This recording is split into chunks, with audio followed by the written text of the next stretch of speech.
కాసేపట్లో కాంగ్రెస్ శాసనసభాపక్ష సమావేశం హాజరు కానున్న రాజ్యసభ అభ్యర్థి సింగ్వి.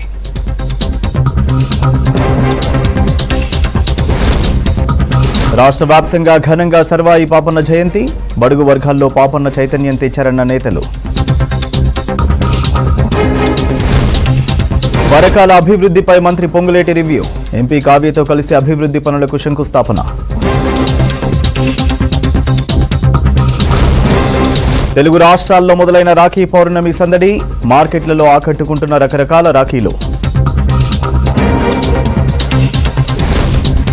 హైదరాబాద్ సహా జిల్లాలకు రెయిన్ అలర్ట్, తేలికపాటి నుంచి మోస్తరు వర్షాలు పడే ఛాన్స్.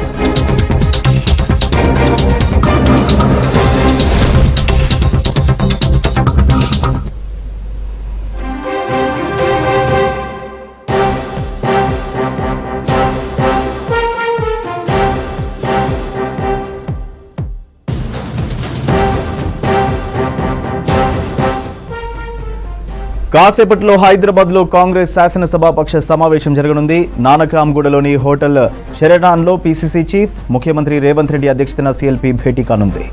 సమావేశానికి 74 మంది ఎమ్మెల్యేలు, 10 మంది ఎంపీలు, 14 మంది ఎమ్మెల్సీలు హాజరు కానున్నారు. సీఎల్పీ భేటీలో రాజ్యసభ కాంగ్రెస్ అభ్యర్థి అభిషేక్ మను సింఘ్వి పాల్గొననున్నారు. పార్టీ ప్రజాప్రతినిధులకు రాజ్యసభ అభ్యర్థి సింఘ్విని పరిచయం చేయనున్నారు సీఎం రేవంత్ రెడ్డి. సింఘ్వికి మద్దతుగా సీఎల్పీలో ఏకవాక్య తీర్మానం చేసే అవకాశం ఉంది. రాజ్యసభ ఎన్నికతో పాటు లోకల్ బాడీ ఎన్నికలు, తాజా రాజకీయ పరిణామాలపై సీఎల్పీలో చర్చించనున్నారు PCC chief CM Revanth Reddy. రేపు 11 గంటలకు అసెంబ్లీలో నామినేషన్ వేయనున్నారు అభిషేక్ సింఘ్వి. నామినేషన్ కార్యక్రమంలో పాల్గొననున్నారు సీఎం రేవంత్ రెడ్డి, మంత్రులు, ఎమ్మెల్యేలు, ఎమ్మెల్సీలు.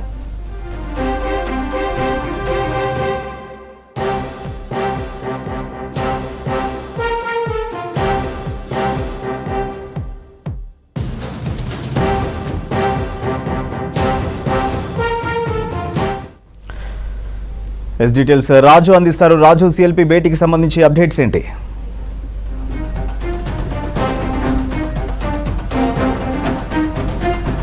మరికాసేపట్లో నానక్రామ్గూడలోని హోటల్ షెరటాన్లో సీఎల్పీ సమావేశం ఉంది. కాంగ్రెస్ పార్టీకి సంబంధించిన ఎమ్మెల్యేలు, ఎమ్మెల్సీలు, అదేవిధంగా ఎంపీలు ఈ సమావేశానికి హాజరు కాబోతున్నారు. సీఎల్పీ నేత సీఎం రేవంత్ రెడ్డి అధ్యక్షతన ఈ సమావేశం మొదలు కాబోతుంది.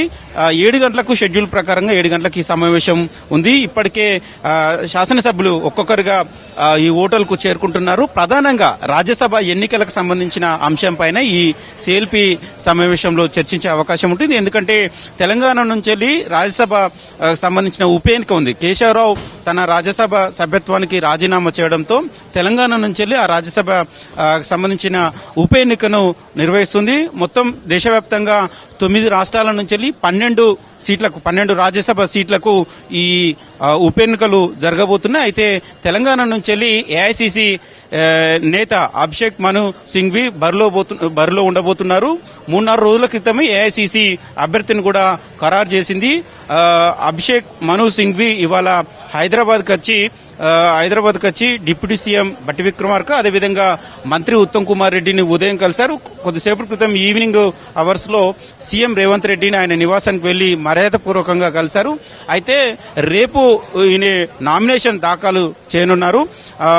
ఈ నెల 21 వరకు నామినేషన్ దాఖలు చేయడానికి అవకాశం ఉంది. సో అయితే రేపు అభిషేక్ సింఘ్వి నామినేషన్ దాఖలు చేయనున్నట్లు తెలుస్తుంది. అయితే ప్రధానంగా శాసన సభ్యులకు, శాసన మండలి సభ్యులకు కావచ్చు, సీనియర్ నాయకులకు కావచ్చు ఇంట్రడక్షన్ కార్యక్రమం కోసం ఈ కార్యక్రమాన్ని ఏర్పాటు చేసినట్లు తెలుస్తుంది.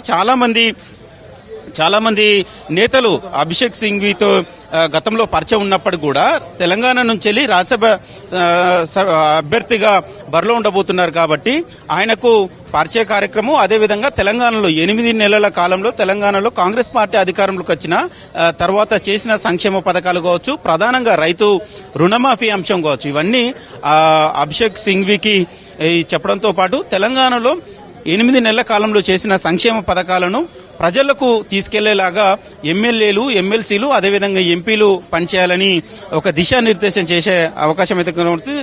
సో చూడొచ్చు ఇక్కడ ఒక్కొక్కరు ఎమ్మెల్యేలు చేరుకుంటున్నారు. ప్రజెంట్ నాతో ఎమ్మెల్యే ఉన్నారు. సార్ చెప్పండి సార్, ఏంటి సిఎల్పి సమావేశం ముఖ్య ఉద్దేశం రాజ్యసభ ఎన్నికలకు సంబంధించిన అంశంతో పాటు ఇంకేమైనా ఉన్నాయా? ఈ సిఎల్పి సమావేశం కొద్దిసేపట్లో జరగబోతా ఉంది. సీఎం గారి అధ్యక్షతన సిఎల్పి సమావేశంలో రాజ్యసభకు సంబంధించిన అంశం మీద కూడా చర్చ జరగవచ్చనే అభిప్రాయం ఉంది. దాంతోపాటు 8 నెలల కాలంలో మరి రేవంత్ రెడ్డి గారు ముఖ్యమంత్రి అయిన తర్వాత అమలు చేసినటువంటి ఈ సంక్షేమ కార్యక్రమాలు, అదేవిధంగా 2 లక్షల రుణమాఫీ విషయంలో దానికి సంబంధించిన అంశాల మీద మాట్లాడుతారు. రాబోయే రోజుల్లో తెలంగాణ రాష్ట్రంలో అన్ని వర్గాల ప్రజలకు ఏ రకంగా సంక్షేమ కార్యక్రమాలు, అభివృద్ధి కార్యక్రమాలు తీసుకెళ్లిన దాని మీద చర్చ జరుగుతుందనే ఆలోచన కలుగుతా ఉంది. ఇది అంటే ప్రధానంగా ఈ నెల 21 వరకు నామినేషన్ల గడువు ఉంది. తర్వాత స్క్రూటినీ ఉంటుంది, తర్వాత విత్డ్రాల్స్ ఉంటాయి. కానీ తెలంగాణ నుంచి వెళ్ళి రాజ్యసభ అభ్యర్థిగా పోటీ చేయడానికి కాంగ్రెస్ పార్టీకి సంబంధించిన అభ్యర్థి అభిషేక్ మను సింఘ్వి తప్ప ఇతర పార్టీలకు సంబంధించిన పార్టీల నుంచి వెళ్ళి అభ్యర్థులు ఉండకపోవచ్చు అనేది ఒక చర్చ జరుగుతుంది. దాదాపు ఆల్మోస్ట్ రాజ్యసభ సభ్యుడిగా అభిషేక్ మను సింఘ్వి ఈజీగా గెలిచే అవకాశం ఉంటుంది. ఎవరు ఇతర పార్టీలు అంటే బీఆర్ఎస్ కావచ్చు, బీజేపీ కావచ్చు, వాళ్ళ సంఖ్యాబలాన్ని దృష్టిలో పెట్టుకుంటే అయితే వాళ్ళు అభ్యర్థిని నిలబెట్టే అవకాశం లేదు. సో 60కి పైగా ఉన్న సభ్యులు ఉన్నారు, శాసనసభ సభ్యులు 60కి పైగా కాంగ్రెస్ పార్టీకే ఉన్నారు. కాబట్టి ఈజీగా కాంగ్రెస్ అభ్యర్థి అభిషేక్ సింఘ్వి ఈజీగా గెలిచే అవకాశం ఉంటుంది. కానీ ఫార్మాలిటీస్గా అభ్యర్థిని పరిచయం చేయడం కావచ్చు, అదేవిధంగా ఈ ఏఐసీసీకి సంబంధించిన నేత కాబట్టి రాజ్యసభ ఎన్నికలను తెలంగాణ కాంగ్రెస్ కూడా చాలా కీలకంగా తీసుకుంది, ఒక ప్రతిష్టాత్మకంగా తీసుకుంది. ఈయన హిమాచల్ ప్రదేశ్ సంబంధించిన నేత, ఏఐసీసీలో చాలా కీలకమైన నేత. సో ఏఐసీసీ కూడా తెలంగాణ రాజ్యసభ సంబంధించిన సీటును ఏఐసీసీ నేతకు ఇవ్వాలనే ఉద్దేశంతోనే తెలంగాణ నుండి అభిషేక్ మను సింఘ్విని బరిలోకి దించినట్లు తెలుస్తుంది. ఇప్పటికే ఆయన హోటల్కు వచ్చారు, కొద్దిసేపటి క్రితం హోటల్కు వచ్చారు. ఆయనతో పాటు ప్రభుత్వ సలహాదారులు హర్కర్ వేణుగోపాల్ కూడా ఆయనను తీసుకొని వచ్చారు. ఒక్కొక్కరుగా ఎమ్మెల్యేలు, అదేవిధంగా విప్పులు కూడా అందరూ ఇక్కడికి హోటల్కు చేరుకుంటున్నారు. బహుశా ఇంకొక 10-15 నిమిషాల్లో సీఎం రేవంత్ రెడ్డి కూడా ఈ హోటల్కు చేరుకోబోతున్నారు. బహుశా 7 గంటల కంటే ముందే ఈ సమావేశం మొదలయ్యే అవకాశం అయితే కనబడుతుంది. ప్రధానంగా రాజ్యసభకు సంబంధించిన ఎన్నిక, దాంతోపాటు తెలంగాణలో కాంగ్రెస్ పార్టీ అధికారంలోకి వచ్చిన నుంచి ఇప్పటి వరకు చేసిన సంక్షేమ పథకాలను తెలంగాణ ప్రజలకు చాలా తీసుకెళ్లడంలో కాంగ్రెస్ సంబంధించిన నేతలు ఆశించిన స్థాయిలో పనిచేయట్లేదు అనేది ఒక టాక్ ఉంది. ఈ సమావేశంలో ఆ అంశాలను కూడా సీఎం రేవంత్ రెడ్డి ప్రస్తావించే అవకాశం ఉంటుంది. ప్రధానంగా రుణమాఫీ విషయాన్ని జాతీయ స్థాయిలో తీసుకెళ్లాల్సిన అవసరం ఉంది. కానీ రాష్ట్ర స్థాయిలోనే గ్రామీణ ప్రాంతాలకు సంబంధించిన రైతులకే చేరడం లేదు, పూర్తి స్థాయిలో చేరట్లేదు.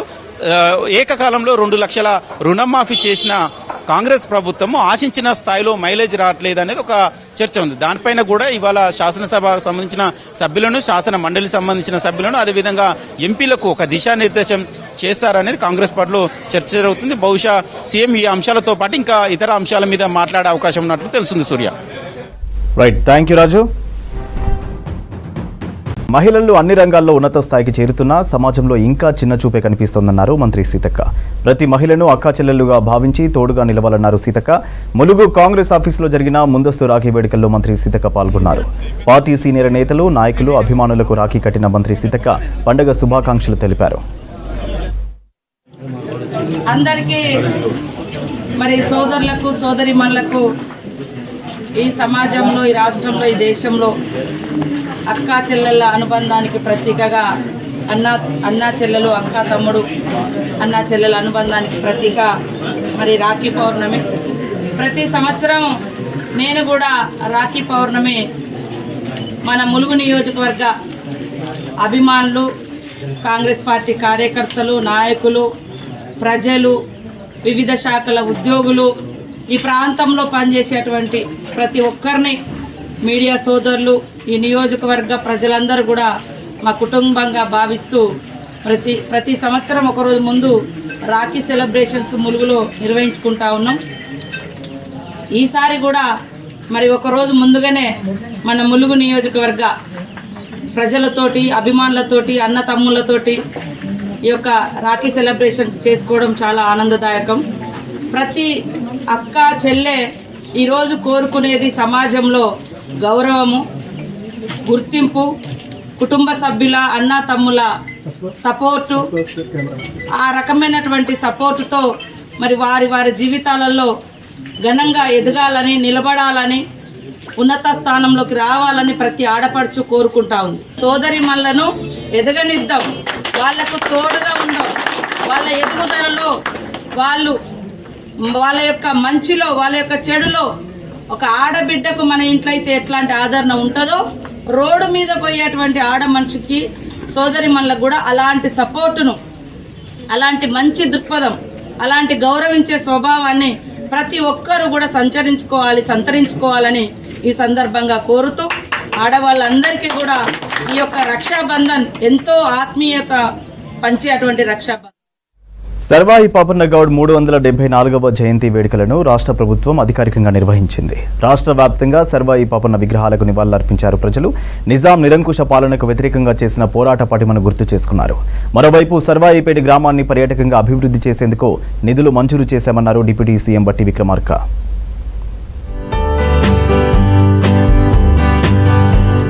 బడుగు బలహీన వర్గాల అభ్యున్నతికి రాష్ట్ర ప్రభుత్వం కృషి చేస్తుందని చెప్పారు డిప్యూటీ సీఎం భట్టి విక్రమార్క. ఇందులో భాగంగానే సర్దార్ సర్వాయి పాపన్న గౌడ్ జయంతిని అధికారికంగా నిర్వహిస్తున్నామని చెప్పారు. సీఎం రేవంత్ నాయకత్వంలో కులగణనకు తీర్మానం చేసి బడ్జెట్ కేటాయించారన్నారు మంత్రి పొన్నం ప్రభాకర్. కులగణన చేసిన తర్వాతనే స్థానిక సంస్థల ఎన్నికలు నిర్వహిస్తామన్నారు.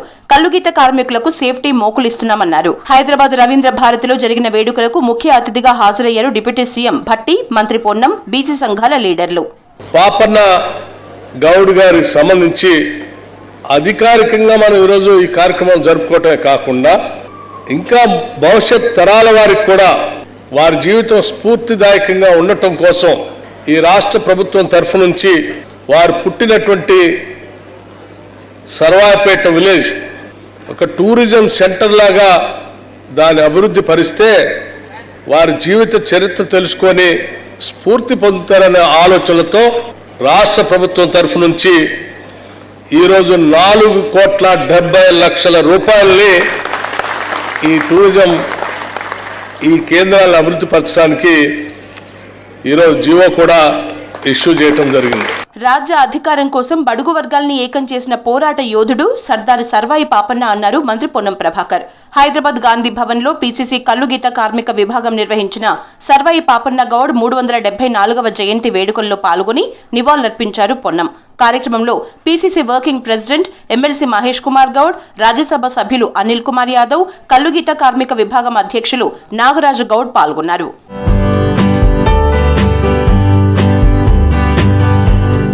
సర్వాయి పాపన్న గౌడ్ పేద బడుగు బలహీన వర్గాల కోసం పోరాటం చేసిన మహనీయుడు అన్నారు ప్రభుత్వ విప్ వేములవాడ ఎమ్మెల్యే ఆది శ్రీనివాస్. వేములవాడలో సర్వాయి పాపన్న జయంతి సందర్భంగా ఆయన విగ్రహానికి పూలమాలలు వేసి నివాళులర్పించారు. సర్వాయి పాపన్న ఆలోచన విధానాన్ని ముందుకు తీసుకువెళ్తామన్నారు ఆది శ్రీనివాస్. పేదలు, బడుగులు, బలహీన వర్గాలకు సంబంధించినటువంటి వారిపైన కొనసాగుతున్నటువంటి పెత్తనానికి, కొనసాగుతున్నటువంటి అణచివేతకు వ్యతిరేకంగా పోరాటం సరిపినటువంటి మహా యోధులలో సర్దార్ సర్వాయి పాపన్న గారు ఒకరనేటువంటిది మన చరిత్రలో చూస్తున్నాం.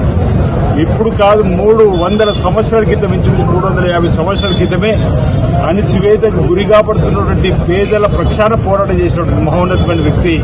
వారి చరిత్ర ఈనాటి యువత కానీ, ఈనాటి ప్రజలు కానీ అవలంబించే విధంగా, వారి ఆలోచన విధానాన్ని ముందుకు తీసుకుని పోయే విధంగా వారి యొక్క జయంతి సందర్భంగా ఒక ప్రజలకు ఉన్నటువంటి కార్యక్రమం. కరీంనగర్ జిల్లా సైదాపూర్ మండలం సర్దార్ సర్వాయి పాపన్న గౌడ్ సొంత గ్రామం సర్వాయిపేట అభివృద్ధికి నిధులు మంజూరు చేసింది టూరిజం డిపార్ట్మెంట్. మొదటి విడత కింద 4,70,00,000 రిలీజ్ చేసింది. సర్వాయిపేట కోట నుంచి కిలాష్పూర్ కోట వరకు పాపన్న గౌడ్కి సంబంధించిన ప్రాంతాల్ని పర్యాటకంగా అభివృద్ధి చేయనున్నారు. నిధులు విడుదలకు సహకరించిన CM Revanth, deputy CM Mallu Bhatti Vikramarka, మంత్రి జూపల్లి కృష్ణారావుకు కృతజ్ఞతలు తెలిపారు మంత్రి పొన్నం ప్రభాకర్.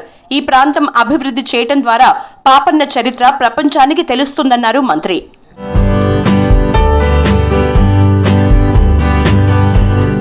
రాజ్యాంగం కోసం పాటుపడిన మహానుభావుడు సర్వాయి పాపన్న గౌడ్ అని అన్నారు బీఆర్ఎస్ వర్కింగ్ ప్రెసిడెంట్ కేటీఆర్. రాష్ట్రంలో ఉన్న నిరంకుశ పాలనకు వ్యతిరేకంగా పోరాటం చేశారన్నారు. సర్వాయి పాపన్న విగ్రహం ట్యాంక్ బండ్పై ఏర్పాటు చేసి జనగామ జిల్లాకు అతని పేరు పెట్టాలని ప్రభుత్వానికి విజ్ఞప్తి చేశారు కేటీఆర్. సర్వాయి పాపన్న జయంతి సందర్భంగా సిరిసిల్ల శాంతినగర్ బైపాస్ రోడ్డులోని ఆయన విగ్రహానికి పూలమాలలు వేసి అంజలి ఘటించారు కేటీఆర్. రాజ్యాధికారం కోసం పాటుపడిన మహానుభావుడు. ఆనాడు లక్షలాది మంది భారత పౌరులకు, ముఖ్యంగా తెలంగాణ ప్రాంతంలో నిరంకుశత్వానికి వ్యతిరేకంగా పోరాడిన యోధుడు సర్వాయి పాపన్న గారి జయంతి ఈరోజు సిరిసిల్లలో జరుపుకోవడం సంతోషం. అట్లాంటి మహానుభావుడి జయంతి సందర్భంగా రాష్ట్ర ప్రభుత్వానికి కూడా మేము చేసే విజ్ఞప్తి, ఆ మహానుభావుడి విగ్రహాన్ని తప్పకుండా ట్యాంక్ బండ్ మీద కూడా పెట్టాల్సిన ఆవశ్యకత ఉంది. ఈ టర్ను తప్పకుండా పెట్టాలనుకుంటున్నాం. అదే మాదిరిగా ఒక జిల్లాకు కూడా సర్వాయి పాపన్న పేరు పెట్టాలని చెప్పి కూడా మేము కూడా మా పార్టీ తరఫున విజ్ఞప్తి చేస్తాం. వరంగల్ జిల్లాలో సర్దార్ సర్వాయి పాపన్న జయంతి ఉత్సవాలు ఘనంగా జరిగాయి. వర్ధనపేటలో గౌడ కులస్తులు సర్వాయి పాపన్న విగ్రహానికి పూలమాలలతో నివాళులర్పించారు. నిజాం నవాబు అకృత్యాలను ఎదిరించి పోరాడిన గొప్ప వీరుడు సర్వాయి పాపన్న అని కొనియాడారు. నిజాం పాలనలో బహుజనుల బానిస సంకెళ్లు తెంచిన త్యాగధనుడు అని అన్నారు.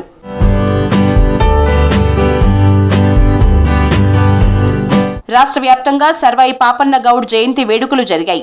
ఆయన ఆశయాలను ఆదర్శంగా తీసుకోవాలని పిలుపునిచ్చారు పలువురు రాజకీయ నాయకులు. రాష్ట్రంలో గిరిజన జాతరలు, పండుగలు ఆదివాసీ సంస్కృతికి ప్రతీకగా నిలుస్తాయి. ప్రతి ఏటా ఉమ్మడి ఆదిలాబాద్ జిల్లాలో ఎడ్ల పొలాల అమావాస్య వరకు కోడంగ ఉత్సవాల ఆచారం అన్నదిగా వస్తోంది. ప్రపంచ గిరిజన వేడుకల్లో వెదురు గుర్రాల విన్యాసాలకు విశిష్టత ఉంది.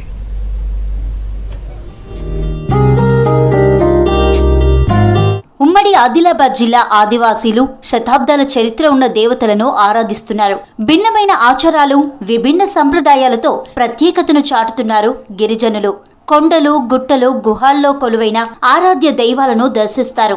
గిరి దేవతలను దర్శనం చేసుకునేందుకు కాలినడకన ఎడ్ల బండ్లపైన వెళ్లి అడవి తల్లి తమను కాపాడాలని మొక్కులు చెల్లిస్తారు. తాత ముత్తాత నుంచి ఇది నడుస్తున్నాయి. మనం కూడా బాగానే ఇది నడిచినాము. ఇంకా నీకు ఇప్పుడు ముసలు అయినా కానీ మామూలుగా మర్చిపోరు. మనకు ఏ సంవత్సరం వస్తే పూల పండుగ అది మా అముసన రోజున తీసుకొస్తాము అని మళ్ళీ తాని దేవుడు చేసి మళ్ళా ఒక నెల దాకా నడిచి మంచిగా నడిచి మళ్ళా ఈ పూల అయినాక మళ్ళా దేవుడి దగ్గర మన శివ ఉంటుంది దేవుడు, అక్కడ తీసుకుపోయి అక్కడ ఇడిచిపెట్టి మళ్ళీ వచ్చే వరకు మొత్తం జంగల్కి వెళ్ళి ఏది దొరికితే అది తీసుకొస్తే కూడా మాకు చిన్న చిన్న పిల్లలకు దుమ్ముస్తే వెళ్ళిపోతుంది. ఆ కోసం మాకు బాగా ఆరోగ్యం మంచిగా ఉంటుంది అని మనం మర్చిపోము. పుష్య అమావాస్య, ఎడ్ల పొలాల అమావాస్య, శ్రావణ పౌర్ణమి ఆదివాసీలకు ఎంతో పవిత్రమైనవి. శ్రావణ మాసంలో ఏజెన్సీలోని గిరి గ్రామాల్లో కోడంగు వేడుకలను నిర్వహించడంతో ఆధ్యాత్మిక శోభ సంతరించుకుంటుంది. ప్రతి ఏటా జ్యేష్ఠ అమావాస్య నుంచి ఎడ్ల పొలాల అమావాస్య వరకు నెల రోజులు వైభవంగా జరుగుతాయి. చోపుడు పెన్నులు వాళ్ళు దేవుళ్ళు చేసి నైవేద్యం పెట్టి అవి మేము నరికి మళ్ళా తెచ్చి ఇంటికాడ కూడా మేము పూజ చేసుకుంటాం. అవి ఎందుకు నడుస్తామంటే మేము మా తాత ముత్తాత కాలం నుంచి వస్తున్నాయి. ఎందుకంటే మాకు నమ్మకం దేవుడి మీద, మాకు జాడిబుట్టి మీద నమ్మకం ఉన్నది. ఒక నెల రోజులు ఎందుకు నడతామంటే మాకు ఏమైనా బేమరి ఉంటే కూడా వెళ్ళిపోవాలి, మాకు సంతోషం ఉండాలి. జ్వరాలు ఉంటాయి, దగ్గులు ఉంటాయి, సర్దులు అవుతాయి, అవి కూడా కొంతవరకు అవి కాపాడతాయి మాకు. ఈ నెల 8 నుంచే గిరిజన గూడాల్లో కోడంగ వెదురు గుర్రాలు సందడి చేస్తున్నాయి. అడవుల నుంచి పొడవైన వెదురు బొంగులను తీసుకువచ్చి ప్రత్యేకంగా తయారు చేస్తారు. వెదురు కర్ర మధ్యన పాదాలు ఇమిడే విధంగా మేకులు బిగించి నడిచేందుకు అనువుగా ఉంటాయి. వీటిని వెదురు గుర్రాలుగా పిలుస్తారు. చిన్న పెద్ద తేడా లేకుండా తమ గిరిజన గూడెంలో వీటిపై నడుస్తూ సందడి చేస్తారు. కదా పిల్లలు వచ్చి ఇంటికాడ వచ్చినాక అవి గుర్రాలు పట్టుకొని గుర్రాలు ఇక చేనులో పోతారు, ఇటు అటు రోడ్ల పొంట తిరుక్కుంటూ ఉంటారు. ఇది మన తాత ముత్తాతల నుండి వచ్చింది. దీనికి ఒక నెల మేము దేవునిలాగా పూజిస్తాం. ఒక నెల అయిన తర్వాత పొలాల పండుగ నాడు మేము బడగ చేస్తాం. బడగన్న రోజు మేము అటు పులివెందులకు తీసుకుపోయి మేము ఆడ తీసుకుపోయి మేము ఊరోళ్ళం అందరం జాగయ్య మాతరి అనుకుంటా ఆడ ఇడిసిపెట్టి రోగాలు కానీ మంచిగా సుఖ సంతులతో ఉండాలని, మాకు యశ్ బర్కత్ ఉండాలని మేము అక్కడ పోయి ఆడ ఇడిసిపెట్టి మేము మొక్కి పూజించి మేము ఇంటికి వచ్చేస్తాం. అమావాస్య రోజున వెదురు గుర్రాలకు ప్రత్యేకమైన పూజలు నిర్వహిస్తారు ఆదివాసీలు. అడవి తల్లి తమను కాపాడాలని వేడుకుంటారు. మరుసటి రోజు ఉదయాన్నే జాగేయి మాతారి పండుగ నిర్వహిస్తారు. రాచరికపు వ్యవస్థ నీడలో జమీందారులు జాగీర్దార్ల అరాచకాలను సహించలేక కడుపు మండి కత్తిపట్టిన వీరుడతను. దళిత బహుజనులు ఏకమై పోరాడితే రాజ్యాధికారం సాధించవచ్చని నిరూపించిన సామాన్యుడు. మొఘలుల ఆధిపత్యాన్ని ఎదిరించి గోల్కొండ కోటపై జెండా ఎగరవేసిన యోధుడు. ఆయనే సర్దార్ సర్వాయి పాపన్న గౌడ్. ఇవాళ సర్వాయి పాపన్న జయంతి సందర్భంగా ప్రత్యేక కథనం.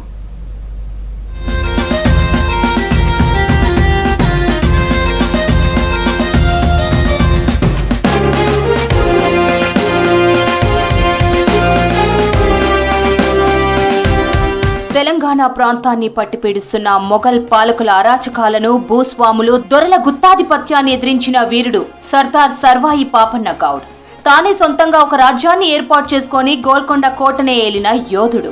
బహుజనులకే రాజ్యాధికారం దక్కాలని 17వ శతాబ్దంలోనే నినదించి పోరాడి గెలిచిన వీరుడు.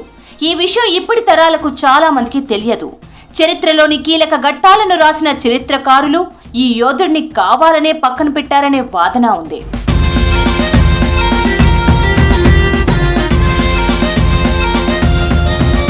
ఒకప్పటి ఉమ్మడి వరంగల్ జిల్లా, ప్రస్తుతం జనగాం జిల్లాలోని రఘునాథపల్లి మండలం కిలాషాపూర్ సర్దార్ సర్వాయి పాపన్న సొంత గ్రామం.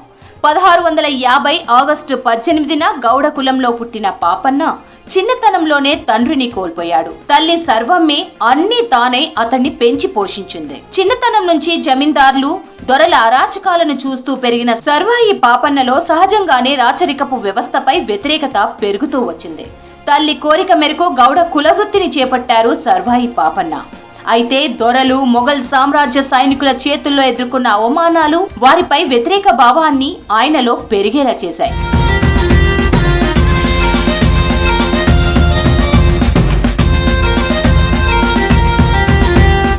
అట్టడుగు వర్గాలను కనీసం దరికి చేరనివ్వని అగ్రవర్ణాల పెత్తనాన్ని అడ్డుకోవాలంటే తనకు బహుజనుల మద్దతు అవసరమని భావించిన సర్వాయి పాపన్న తన స్నేహితులైన చాకలి సర్వన్న, మంగలి మాసన్న, కుమ్మరి గోవిందు, జక్కుల పెరుమాళ్లు, దూదేకుల పీరు, కొత్వాల్ మీర్ సాహెబ్లతో కలిసి తమ చుట్టూ జరుగుతున్న అన్యాయాలు, అరాచకాల గురించి వివరించి వారిలో చైతన్యం రగిల్చాడు. బహుజనుల నుంచి భారీ మద్దతు కూడగట్టిన సర్వాయి పాపన్నకు అనుకోకుండానే ఒకరోజు ఊహించని ఘటన ఎదురైంది.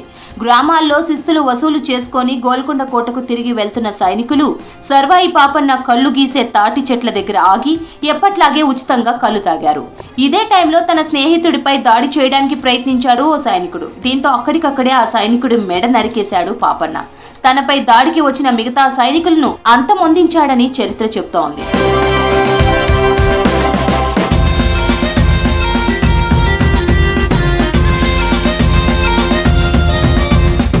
సైనికులు వసూలు చేసిన శిస్తును తిరిగి అక్కడి గ్రామాల్లోని పేదలకు పంచిపెట్టడంతో మొదలైన సర్వాయి పాపన్న రాజనీతి ఢిల్లీ సుల్తాను ఔరంగజేబును గడగడలాడించే వరకు, గోల్కొండ కోటపై బహుజనులకు ప్రతినిధిగా, ప్రజలు మెచ్చిన రాజుగా పాలించే వరకు చేరింది. దోచుకున్న ధనాన్ని అవసరం ఉన్న చోట పేదలకు పంచిపెడుతూనే రాజుల తరహాలో ఆధునిక ఆయుధాలను సమకూర్చుకున్నాడు పాపన్న. తన వెంట ఉన్న బహుజన సైన్యానికి ఆయుధాల శిక్షణ ఇచ్చాడు. రాజకుటుంబంలో పుట్టకపోయినా రాజనీతిజ్ఞని ప్రదర్శిస్తూ పేదోళ్లకు రాజయ్యాడు. అరాచక శక్తులకు సింహస్వప్నమయ్యాడు.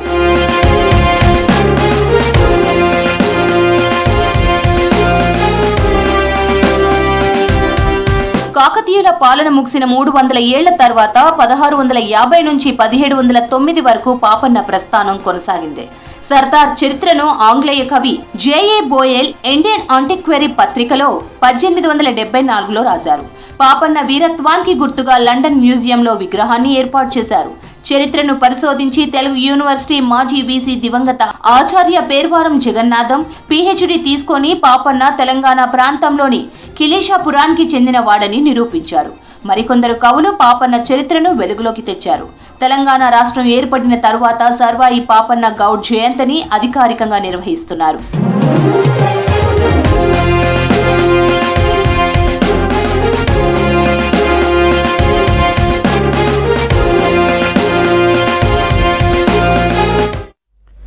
మహిళలను మహారాణులుగా చూడడమే ఇందిరమ్మ ప్రభుత్వ లక్ష్యమన్నారు డిప్యూటీ సీఎం బట్టి విక్రమార్క. ప్రతి అక్క చెల్లమ్మకు ప్రజాప్రభుత్వం పెద్దన్నగా ఉంటుందన్నారు. మహిళల సంక్షేమమే లక్ష్యంగా, వారి రక్షణే ధ్యేయంగా ప్రజాపాలన సాగిస్తున్నామన్నారు బట్టి. ఎన్నికలకు ముందు మహిళలకు మాట ఇచ్చినట్టుగా అధికారంలోకి రాగానే ఉచిత ఆర్టీసీ బస్సు రవాణా పథకాన్ని ప్రారంభించామన్నారు. అలాగే 500 రూపాయలకే గ్యాస్ సిలిండర్ను మహిళలకు అందిస్తున్నామన్నారు.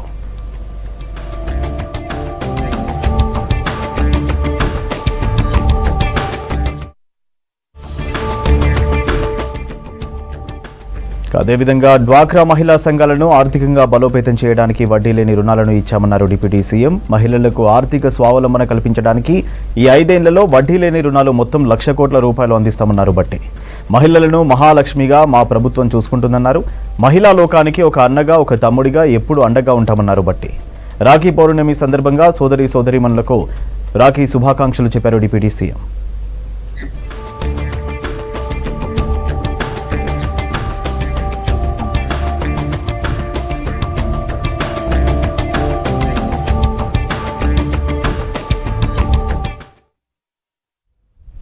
రాష్ట్రంలో గ్రామ పంచాయతీ ఎన్నికల నిర్వహణకు ప్రభుత్వం కసరత్తు ప్రారంభించడంతో పల్లెల్లో సందడి మొదలైంది.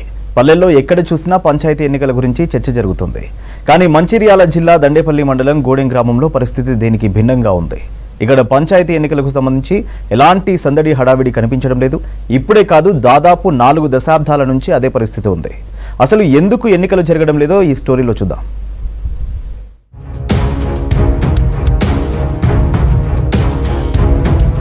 7.5 దశాబ్దాల కిందట జరిగిన ఓ పొరపాటు పంచాయతీ ఎన్నికలకు శాపంగా మారింది. గూడెం గ్రామంలో గిరిజనులు లేకపోయినప్పటికీ 1950లో ఈ గ్రామాన్ని నోటిఫైడ్ ఏరియాగా అప్పటి ప్రభుత్వం ప్రకటించింది. 1987 నుంచి సర్పంచ్తో పాటు 10 5 వార్డుల్ని ఎస్టీలకు రిజర్వ్ చేసింది. గ్రామంలో 1800 జనాభా ఉన్నప్పటికీ అందరూ గిరిజనేతరులే. 1920 నుంచి ఇక్కడ గిరిజనులు నివసిస్తున్నట్లు ఎలాంటి రికార్డులు లేవని గ్రామస్తులు పేర్కొంటున్నారు. దీంతో ఎన్నికల్లో పోటీ చేసేవారు కరువయ్యారు. ఎన్నికల నోటిఫికేషన్ వచ్చిన ప్రతిసారి సర్పంచ్ వార్డు సభ్యుల స్థానాలకు నామినేషన్లు కూడా దాఖలు కావటం లేదు. ఈ కారణంగా దాదాపు 37 ఏళ్ల నుంచి పంచాయతీ ఎన్నికలు జరగటం లేదు. గిరిజనులు లేని ప్రాంతంలో గిరిజనులు ఉన్నట్టుగా మాది నోటిఫైడ్ జరిగింది. కాబట్టి అప్పటి నుండి ఇప్పటి వరకు సర్పంచ్ ఎన్నికలు వస్తే బాగుంటుందని మేము అనుకుంటున్నాం.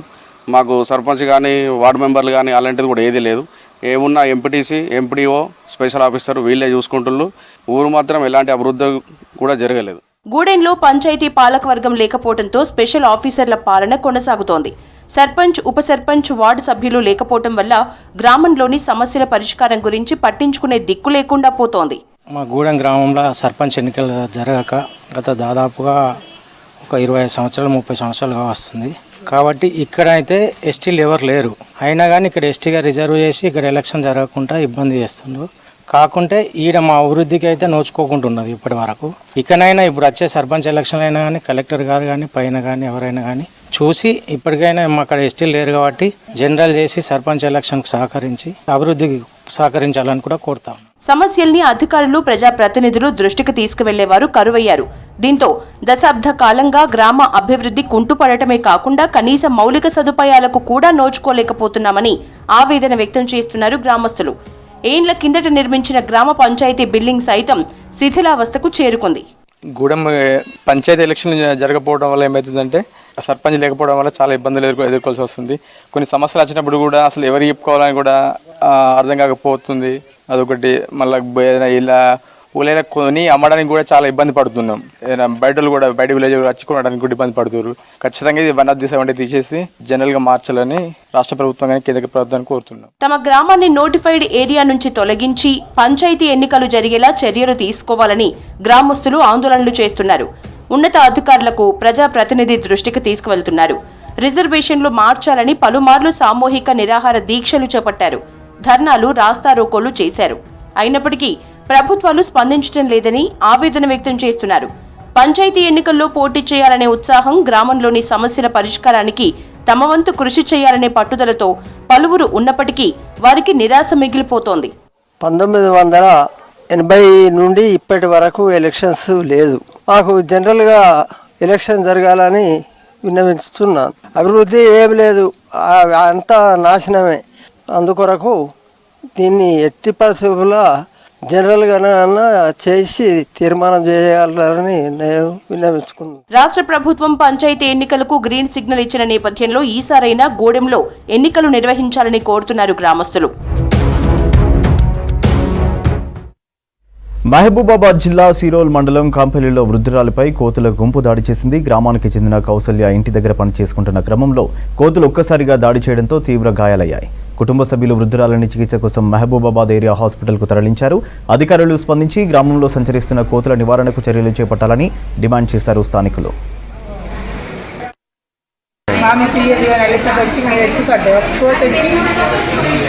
తల్లి పిల్లలు వచ్చినాయి, అవి రాగానే 10 కోట్లు వచ్చి కట్టినాయి.